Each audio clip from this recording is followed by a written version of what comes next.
Hi friends, ಎಲ್ಲರೂ ಹೇಗಿದ್ದೀರಾ? ನಿಮ್ಮ ಡಯಟ್ಸ್ ಎಲ್ಲ ಹೇಗೆ ನಡೀತಾ ಇದೆ? ನನ್ನ ಡಯಟು ನಡೀತಾ ಇದೆ.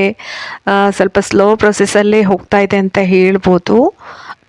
ಕೆಲವೊಮ್ಮೆ ಹೆಲ್ತ್ ಇಶ್ಯೂಸು, ನಾವು ಮಾಡುವ ದಿನಚರಿ ಕರೆಕ್ಟ್ ಆಗಿಲ್ಲ ಅಂದರೆ ವೆಯ್ಟ್ ಲಾಸ್ ಆಗೋದು ಸ್ವಲ್ಪ ಸ್ಲೋ ಆಗ್ಬೋದು. ಹಾಗೆ ಇವತ್ತು ನನ್ನ ಮಾರ್ನಿಂಗ್ ರುಟೀನ್ ಮತ್ತು ಮಾರ್ನಿಂಗ್ ನಾನು ಏನೇನು ಕುಡಿತೇನೆ, ಏನು ತಿಂತೇನೆ ಅನ್ನೋದನ್ನು ಇವತ್ತಿನ ವಿಡಿಯೋದಲ್ಲಿ ಶೇರ್ ಮಾಡ್ತಾ ಇದ್ದೇನೆ. Hello friends, welcome to my channel. ನೋಡಿ, ಬೆಳಿಗ್ಗೆ ಇಲ್ಲಿ ನಾನು ಬೀಟ್ರೂಟ್ ಜ್ಯೂಸನ್ನು ಕುಡಿತಾ ಇದ್ದೇನೆ. ಇಲ್ಲಿ ಸಣ್ಣ ತುಂಡು ಒಬ್ಬರಿಗೆ ಕುಡಿಯೋದಾದರೆ ಎಷ್ಟು ಸಾಕಾಗುತ್ತೆ, ಅರ್ಧ ತುಂಡು ಬೀಟ್ರೂಟು, ಸ್ವಲ್ಪ ಪುದೀನ, ಒಂದು ಸ್ವಲ್ಪ ಶುಂಠಿ, ಹಾಗೆ ಒಂದು ಕ್ಯಾರೆಟನ್ನು ತಗೊಂಡಿದ್ದೇನೆ. ನೀವು ನಿಮ್ಮ ಮನೆಯಲ್ಲಿ ಮಾಡುವಾಗ ಇದನ್ನು ಚೆನ್ನಾಗಿ ಸ್ಮೂತಾಗಿ ಗ್ರೈಂಡ್ ಮಾಡಲಿಕ್ಕಾದರೆ ಟ್ರೈ ಮಾಡಿ. ಹಾಗೆ ಮಾಡಿದ್ರೇ ಜ್ಯೂಸ್ ಪಲ್ಪ್ ಕೂಡ ನಾವು ಯೂಸ್ ಮಾಡ್ಕೊಳ್ಬೋದು. ಸರಿಯಾಗಿ ಗ್ರೈಂಡ್ ಆಗಲಿಲ್ಲ ಅಂತ ಆದರೆ ಕೆಲವೊಮ್ಮೆ ಅದು ವೇಸ್ಟ್ ಆಗುತ್ತಲ್ವ, ಅದಕ್ಕೋಸ್ಕರ ನಾನು ಪಲ್ಪನ್ನು ಕೂಡ ಸೇರಿಸ್ಕೊಂಡು ಯೂಸ್ ಮಾಡ್ತೇನೆ ಒಮ್ಮೊಮ್ಮೆ. ಆದರೆ ಅಷ್ಟಾಗಿ ಪಲ್ಪನ್ನು ಕೂಡ ನಾವು ಸೇರಿಸ್ಕೊಂಡು ಮಾಡಿದರೆ ಚೆನ್ನಾಗಿರೋದಿಲ್ಲ ಅಂಥೇಳಿ ಇವತ್ತು ಶೋಧಿಸಿ ನಿಮಗೆ ತೋರಿಸ್ತಾ ಇದ್ದೇನೆ. ನೋಡಿ, ಈಗ ರುಚಿಯಾದಂತಹ ಬೀಟ್ರೂಟ್ ಜ್ಯೂಸ್ ರೆಡಿ ಆಯಿತು. ಇನ್ನು ಇದಕ್ಕೆ ನೀವು ಒಂದು ಚಮಚ ಜೇನುತುಪ್ಪ ಸೇರಿಸ್ಕೊಳ್ಬೋದು. ಹಾಗೆ ಒಂದು ಅರ್ಧ ಕಡಿ ಲಿಂಬೆಹಣ್ಣು ಕೂಡ ಹಾಕ್ಕೊಳ್ಬೋದು. ಈ ರೀತಿ ಡಿಟಾಕ್ಸ್ ಜ್ಯೂಸ್ ಕುಡಿಯೋದ್ರಿಂದ ಸ್ಕಿನ್ನಿಗೆ ತುಂಬಾ ಒಳ್ಳೆಯದು, ಸ್ಕಿನ್ ಗ್ಲೋ ಆಗುತ್ತೆ. ಈಗ ನಾವು ಡಯಟಲ್ಲಿರಬೇಕಾದ್ರೆ ಮುಖ ಎಲ್ಲ ಕೆಲವೊಮ್ಮೆ ಹೇಳ್ತಾರೆ, ಡಯಟ್ ಮಾಡುವಾಗ ಯಾಕೆ ನಿನ್ನ ಮುಖ ಸೋತಾಗಿ ಕಾಣ್ತದೆ, ಮುಖ ಸ್ವಲ್ಪ ಸ್ಕಿನ್ನೆಲ್ಲ ಜೋತು ಬಿದ್ದಾಗೆ ಕಾಣ್ತದೆ, ತುಂಬ ಡಯಟ್ ಮಾಡಬೇಡ ಅಂತ ಹೇಳ್ತಾರೆ. ಯಾಕೆ, ನಾವು ಒಳ್ಳೆ ನ್ಯೂಟ್ರಿಷಿಯಸ್ ಆಹಾರ ತಗೊಳ್ಳಿಲ್ಲ ಅಂತಾದರೆ ಆ ರೀತಿ ಆಗುತ್ತೆ.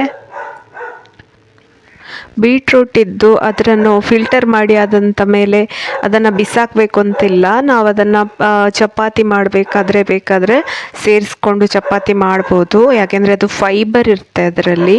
ಆಮೇಲೆ ನಾನು ಬೆಳಿಗ್ಗೆ ಎದ್ದಾಗೆ ಒಂದು ಗ್ಲಾಸ್ ಹಾಗೇ ನೀರು ಕುಡಿತೇನೆ.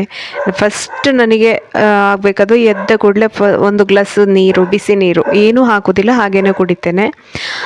ಆಮೇಲೆ ಈ ಥರ ಒಂದು ಡಿಟಾಕ್ಸ್ ಡ್ರಿಂಕನ್ನು ಕುಡಿತೇನೆ. ಅದು ಬೀಟ್ರೂಟ್ ಒಂದೊಂದು ಸತಿ ಬರೀ ಕ್ಯಾರೆಟ್ ಮಾತ್ರ ಜ್ಯೂಸ್ ಮಾಡಿ ಕುಡಿತೇನೆ, ಒಂದೊಂದು ಸತಿ ಹಣ್ಣುಗಳಿಂದ ಆರೆಂಜ್ ಜ್ಯೂಸ್ ಆ ಥರ ಮಾಡ್ಕೊಂಡು ಕುಡಿತೇನೆ, ಅಥವಾ ಮನೆಯಲ್ಲಿ ಹಣ್ಣಿತ್ತು ಅಂದರೆ ಪೈನಾಪಲ್ ಜ್ಯೂಸ್ ಕೂಡ ಮಾಡಿ ಕುಡಿತೇನೆ. ಇಲ್ಲಿ ಈಗ ಬ್ರೇಕ್ಫಾಸ್ಟ್ ಪ್ರಿಪರೇಷನ್ ಮಾಡ್ಕೊಳ್ತಾ ಇದ್ದೇನೆ. ಬಾಣಲೆಗೆ ಒಂದು ಸ್ವಲ್ಪ ಒಗ್ಗರಣೆ, ಒಂದು ಸ್ವಲ್ಪ ಎಣ್ಣೆ ಹಾಕ್ಕೊಂಡಿದ್ದೇನೆ, ಸಾಸಿವೆ, ಉದ್ದಿನಬೇಳೆ, ಕರಿಬೇವು, ಮೆಣಸು, ಆಮೇಲೆ ಒಂದು ಅರ್ಧ ಕಪ್ಪಷ್ಟು ರವೆಯನ್ನು ಹಾಕ್ಕೊಂಡಿದ್ದೇನೆ. ಹಾಗೆ ಓಟ್ಸನ್ನು ಪುಡಿ ಮಾಡಿ ಇಲ್ಲಿ ಸೇರಿಸ್ಕೊಂಡಿದ್ದೇನೆ, ಅರ್ಧ ಕಪ್ಪಷ್ಟು ಓಟ್ಸ್. ಸ್ವಲ್ಪ ಒಂದು ಇದರಲ್ಲಿ ಒಂದು 8ರಿಂದ 10 ಇಡ್ಲಿ ಆಗಿದೆ ಅಷ್ಟೇ. ಒಂದು ನಿಮ್ಮ ಮನೆಯಲ್ಲಿ ಎಷ್ಟು ಬೇಕು ಅಷ್ಟು ಕ್ವಾಂಟಿಟಿಯಲ್ಲಿ ಹಾಕ್ಕೊಳ್ಬೋದು. ಆದರೆ ರವೆ ಮತ್ತು ಓಟ್ಸ್ ಸೇಮ್ ಕ್ವಾಂಟಿಟಿಯಲ್ಲೇ ತಗೊಂಡಿದ್ದೇನೆ ನಾನಿಲ್ಲಿ. ಹಾಗೆ ಅದನ್ನು ಆದಮೇಲೆ ಅದು ತಣ್ಣಗಾಗಬೇಕು. ತಣ್ಣಗಾದಮೇಲೆ ಸ್ವಲ್ಪ ಉಪ್ಪನ್ನು ಹಾಕ್ಕೊಂಡೆ ನಾನು.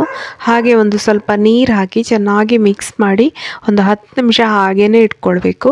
ಹೀಗೆ 10 ನಿಮಿಷ ನಾವು ರೆಸ್ಟಿಗೆ ಇಡೋದ್ರಿಂದ ಅದು ಸಾಫ್ಟಾಗಿ ಬರ್ತದೆ, ರವೆ ಮತ್ತು ಓಟ್ಸ್ ಚೆನ್ನಾಗಿ ನೆನೀತದೆ. ಹೀಗೆ ಮಾಡೋದ್ರಿಂದ ಇಡ್ಲಿ ರುಚಿಯಾಗಿ ಬರ್ತದೆ. ಆಮೇಲೆ ನಾನು ಇದಕ್ಕೆ ಮೊಸರನ್ನು ಮಿಕ್ಸ್ ಮಾಡಿಕೊಂಡೆ. ಹಾಗೆ ಒಂದು ಕ್ಯಾರೆಟನ್ನು ತುರಿದು ಹಾಕ್ಕೊಂಡೆ. ಕ್ಯಾರೆಟ್ ಎಲ್ಲ ಹಾಕ್ಕೊಳ್ಳೋದ್ರಿಂದ ಫೈಬರ್ ಎಲ್ಲ ಇರೋದ್ರಿಂದ ಅದು ನಮಗೆ ವೆಯ್ಟ್ ಲಾಸಿಗೆ ಕೂಡ ಹೆಲ್ಪ್ ಮಾಡ್ತದೆ, ಆರೋಗ್ಯಕ್ಕೆ ಕೂಡ ತುಂಬಾ ಒಳ್ಳೆಯದು. ಈಗ ಕನ್ಸಿಸ್ಟೆನ್ಸಿ, ಇಡ್ಲಿ ಹಿಟ್ಟಿನ ಕನ್ಸಿಸ್ಟೆನ್ಸಿಗೆ ಎಷ್ಟು ಬೇಕೋ ಅಷ್ಟು ಚೆನ್ನಾಗಿ ಕಲಿಸ್ಕೊಳ್ಬೇಕು. ನೀರು ಬೇಕು ಅಂತಾದರೆ ನೀರನ್ನು ಸ್ವಲ್ಪ ಆ್ಯಡ್ ಮಾಡಿ ಕನ್ಸಿಸ್ಟೆನ್ಸಿ ಕರೆಕ್ಟ್ ಮಾಡಿಕೊಂಡ್ರೆ ಆಯಿತು. ಇದು ರುಚಿಯಾದ ಬ್ರೇಕ್ಫಾಸ್ಟ್, ಬೆಳಿಗ್ಗೆ ಬೇಗನೆ ಮಾಡ್ಕೊಳ್ಬೋದು. ಹಾಗೆ ವೆಯ್ಟ್ ಲಾಸಿಗೆ ಕೂಡ ಒಳ್ಳೆಯದು. ವೆಯ್ಟ್ ಲಾಸ್ ಡಯಟ್ ಯಾರೆಲ್ಲ ಮಾಡ್ತೀರಿ ಅವರು ಇದನ್ನು ಕೂಡ ಮಾಡ್ಬೋದು.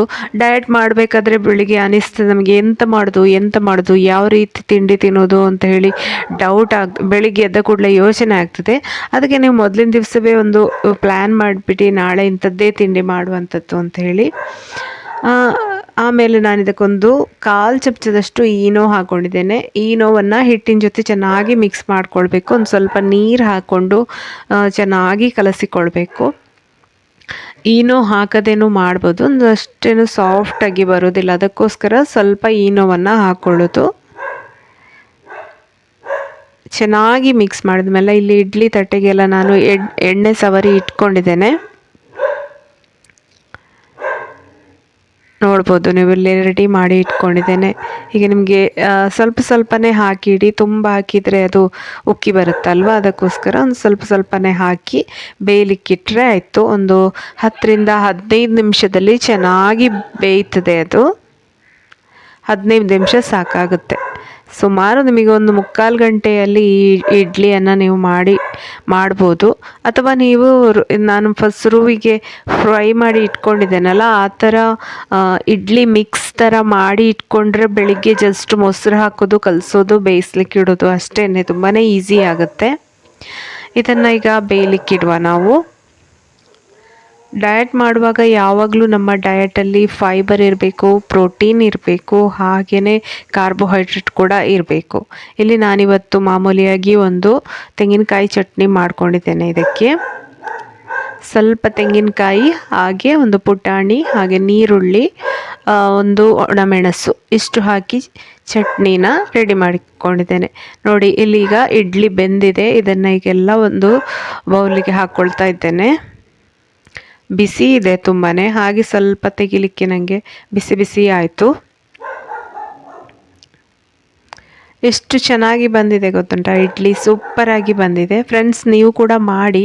ನೀವು ನನ್ನ ವೀಡಿಯೋಸನ್ನು, ನನ್ನ ಚಾನಲನ್ನು ಫಸ್ಟ್ ಟೈಮ್ ನೋಡೋದಂತಾದರೆ ಖಂಡಿತ ಸಬ್ಸ್ಕ್ರೈಬ್ ಆಗೋದನ್ನು ಮರಿಬೇಡಿ. ಹೀಗೇ ಬೇರೆ ಬೇರೆ ಡಯಟ್ ರೆಸಿಪಿಗಳು, ಹೆಲ್ದಿ ರೆಸಿಪಿಗಳು, ಕ್ವಿಕ್ ರೆಸಿಪಿಗಳು ನನ್ನ ಚಾನಲಲ್ಲಿ ಬರ್ತಾನೆ ಇರ್ತದೆ. ನೋಡಿ ಎಷ್ಟು ಸೂಪರಾಗಿ ಹೆಲ್ದಿಯಾಗಿ ಬಂದಿದೆ. ಇದೇ ಥರ ನೀವು ರಾಗಿ ಇಡ್ಲಿ ಕೂಡ ಮಾಡ್ಬೋದು. ಮಿಲೆಟ್ಸಿಂದ ಕೂಡ ಇಡ್ಲಿಯನ್ನು ಮಾಡ್ಬೋದು. ತುಂಬಾ ಚೆನ್ನಾಗಿರ್ತದೆ. ರಾಗಿ ಚಪಾತಿ ಕೂಡ ಬೆಳಿಗ್ಗೆ ಬ್ರೇಕ್ಫಾಸ್ಟಿಗೆ ಮಾಡ್ಕೊಳ್ಬೋದು. ಹಾಗೆ ರವಾ ಉಪ್ಮಾ, ಅವಲಕ್ಕಿಯಿಂದ ಪೋಹ, ಅವಲಕ್ಕಿ, ಆ ಥರ ತಿಂಡಿಗಳು. ಅಂದರೆ ಡಯಟ್ಗೆ ಆಪ್ಷನ್ ನಾನು ಕೊಡ್ತಾ ಇರೋದು ಬೆಳಗಿನ ತಿಂಡಿಗೆ. ಹಾಗೆ ಹೆಸರನ್ನು ಉಸ್ಲಿ ಅಂತ ಹೇಳ್ತೇವೆ ನಾವು, ಹೆಸರು ಉಸ್ಲಿ ಕೂಡ ಮಾಡ್ಕೊಳ್ಬೋದು. ಇವತ್ತಿನ ಪ್ಲ್ಯಾನ್ ನೋಡಿ, ನಾನಿಲ್ಲಿ 3 ರವಾ ಅಥವಾ ಓಟ್ಸ್ ಇಡ್ಲಿಯನ್ನು ತಗೊಂಡಿದ್ದೇನೆ. ಅದಕ್ಕೆ ಸ್ವಲ್ಪ ಚಟ್ನಿ. ನಾನು ಚಟ್ನಿಗೆ ಒಗ್ಗರಣೆ ಏನೂ ಹಾಕ್ಕೊಳ್ಳಿಲ್ಲ.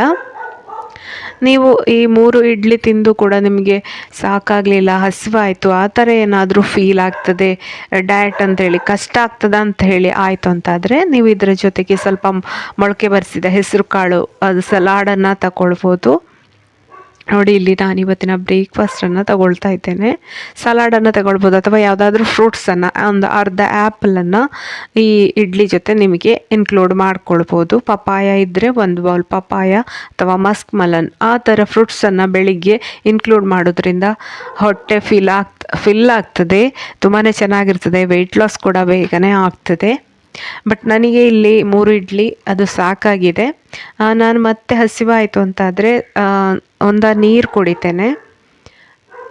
ಫ್ರೂಟ್ಸ್ ಏನು ತಗೊಳ್ಳಿಲ್ಲ, ಹಂಗೆ ಇಡ್ಲಿನೇ ಸಾಕಾಯಿತು. ಅಂದರೆ ಕೆಲವೊಮ್ಮೆ ನಾವು ಡಯಟ್ ಮಾಡುವಾಗ ನಮಗೆ ಅನಿಸ್ತದೆ, ಇಷ್ಟೇ ನನಗೆ ಹಸಿವಾಗ್ತದೆ, ಸಾಕಾಗೋದಿಲ್ಲ, ಇದು ಡಯಟ್ ಮಾಡೋದು ಬೇಡ ಅಂತ ಹೇಳಿ ನಾವು ಡಿಮೋಟಿವೇಟ್ ಆಗ್ತೇವೆ.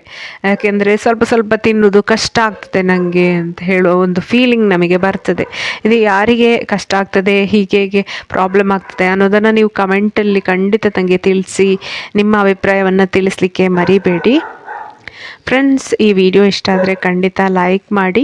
ಹಾಗೆಯೇ ಹೀಗೆ ಬೇರೆ ಬೇರೆ ವರ್ಕೌಟ್ ವೀಡಿಯೋಸ್ ಕೂಡ ನಾನು ಹಾಕಿದ್ದೇನೆ. ಅದರ ಬಗ್ಗೆ ಕೂಡ ನಿಮ್ಮ ಕಮೆಂಟ್ ತಿಳಿಸಿ. ನಿಮಗೇನಾದರೂ ಅದರಿಂದ ಬೆನಿಫಿಟ್ ಆಗಿದಾ, ನೀವು ನೋಡಿದ್ರಾ, ಹೇಗೆ ಬಂತು ಅನ್ನೋದನ್ನು ನನಗೊಂದು ಫೀಡ್ಬ್ಯಾಕ್ ಕೊಡಿ. ಖಂಡಿತ ನನಗೆ ಕೂಡ ನೆಕ್ಸ್ಟ್ ಇಂಪ್ರೂವ್ಮೆಂಟ್ ಮಾಡಿಕೊಳ್ಳಿಕ್ಕೆ, ವಿಡಿಯೋಸ್ ಹಾಕಲಿಕ್ಕೆ ಎಲ್ಲ ಹೆಲ್ಪ್ ಆಗ್ತದೆ. ಅದಕ್ಕೋಸ್ಕರ ಥ್ಯಾಂಕ್ ಯು ಫ್ರೆಂಡ್ಸ್. ಹೀಗೇ ಬೇರೆ ಬೇರೆ ರೆಸಿಪಿ ಜೊತೆ ನಾನು ಮತ್ತೆ ಬರ್ತೇನೆ. ಅಲ್ಲಿಯವರೆಗೆ ನಮಸ್ಕಾರ. Bye bye. Take care. Thank you.